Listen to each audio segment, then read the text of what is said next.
The new Deaf Bonce Apocalypse subwoofers, review and crash test. Translation and voiceover by BMI Russian.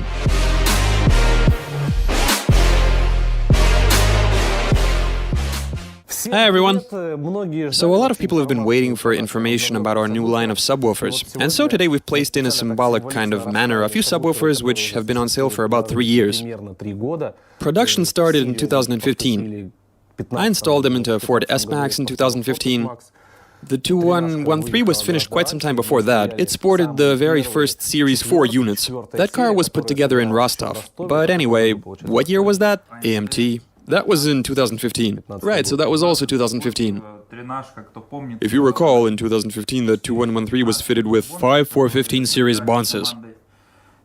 The system was put together by Team Stradivari Original. Afterwards we removed them and threw in 4 315s. The car went through a whole season on that setup. And they brought back the old setup for the next season. Yes, for the 2017 season, which just wrapped up. The car was fitted with the Series 4 units which were installed the first time around. Yep. Everybody saw what these subwoofers were capable of in a 2113. It's been rocking them for 3 seasons in a row.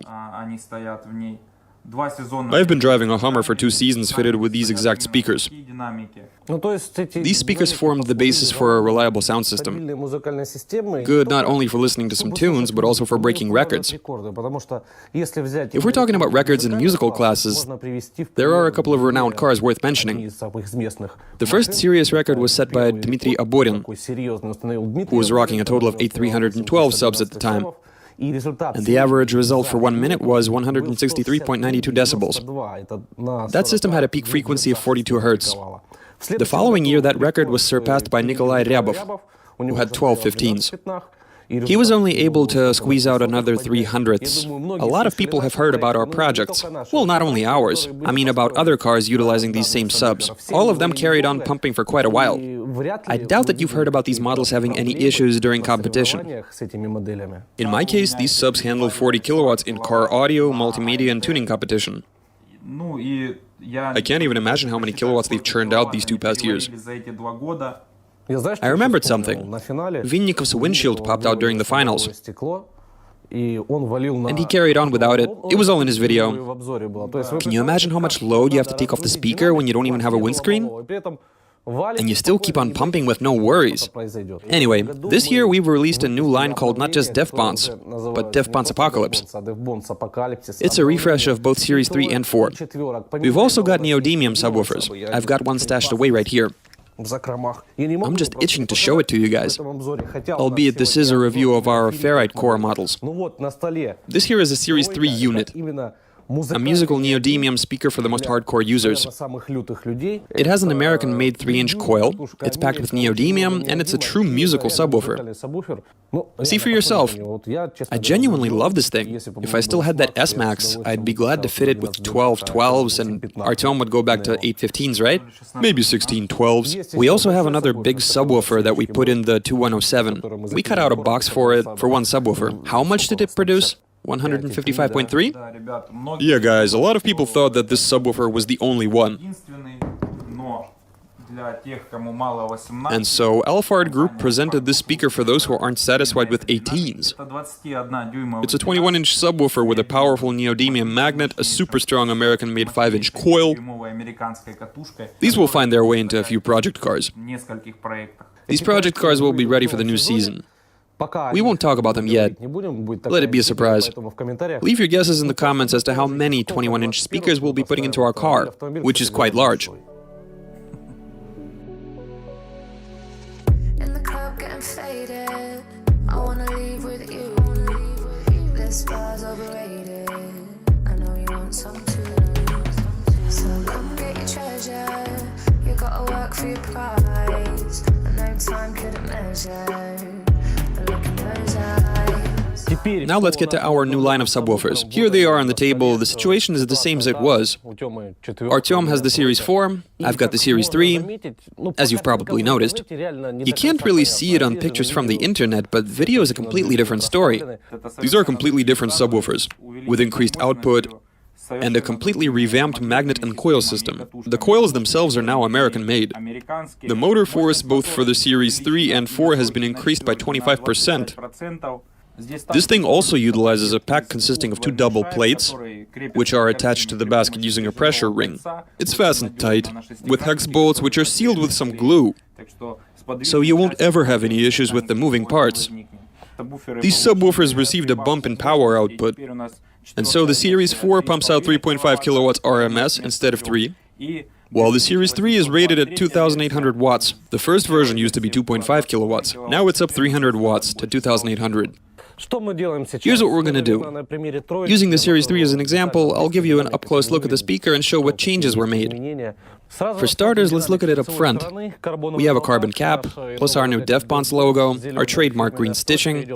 Moving along, as I said, we use a different surround, and here engraved we have the Apocalypse logo. The ring itself is more substantial, and here's a milled facet right here. The speaker itself looks pretty cool, and it's gonna get even better when we have a look at the motor and the coil through the ventilation outlets. So you can see how massive the speaker is from this perspective. You can see the new motor. This here is a Series 3 unit, with a brand new motor utilizing a completely new coil. This version utilizes an American-made coil, a 4-layer American-made aluminum coil. The basket has also been redesigned. It has Deaf Bonce logos all around. What other changes we got? The mounting plate remains unchanged. So basically it's a plate pack, which mounts to the basket with some bolts holding down some plastic spacers.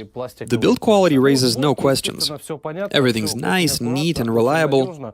The sprung wire terminals are exactly the same as on the previous versions. The supply leads are integrated into the plate, of course, and they're duplex. The speaker motor is covered by special rubber casing, which not only serves as protection, but for cosmetic purposes as well. This makes the speaker look much more balanced than if we were to see a stack of exposed magnets. If you're worried about speaker cooling, or if you're installing a band pass within an enclosure, then the rubber casing can be repaired. But if you're doing an open installation, then I'd recommend you also leave the rubber cover in place, since it looks way better that way. Plus, there are a bunch of logos which show that you're rocking Deaf Bonce. On the backside, we see that there is no ventilation. But we do have a pretty little Deaf Bonce logo, which is engraved right here in the metal.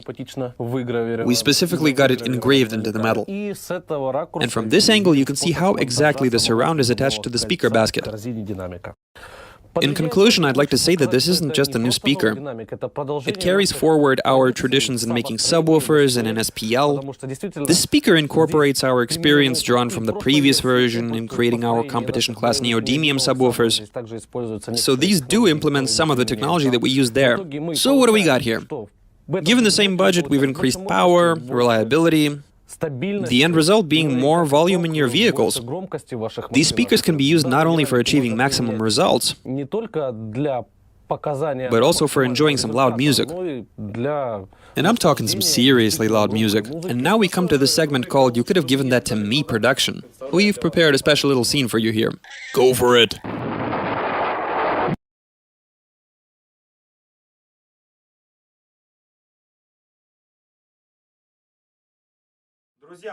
Anyway, guys, we have plenty of tables, so we decided to make things more interesting.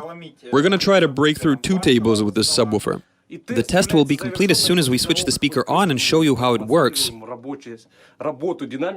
as soon as we finish this crash test.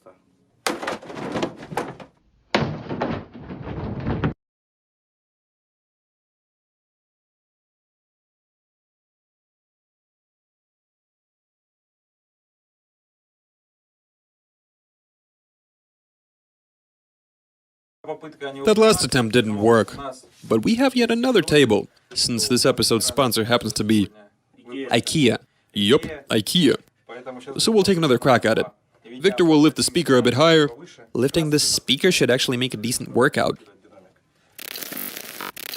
You ready? Yeah. 1, 2...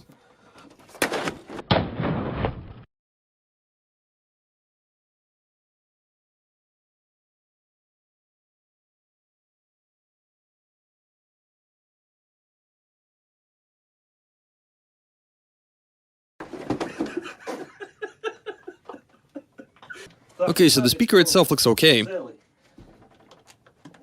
magnets aren't displaced. You can see from here. This wasn't easy to do. 3. How many tables was that, Artyom?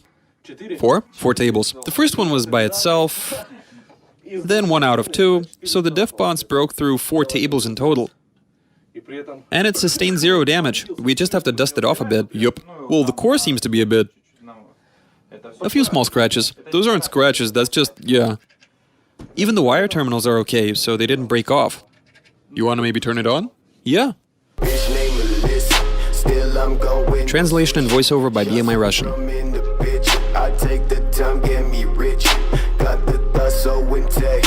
Dog from ground to decay. Made a bill from a stack of shit. Got a bill for the bag. Hit that bitch from the bay. Say you run with the bay. Miss my face with that shit. You say that you bring the fuck back. Say I'm always so cold. Told the story to know. In the facts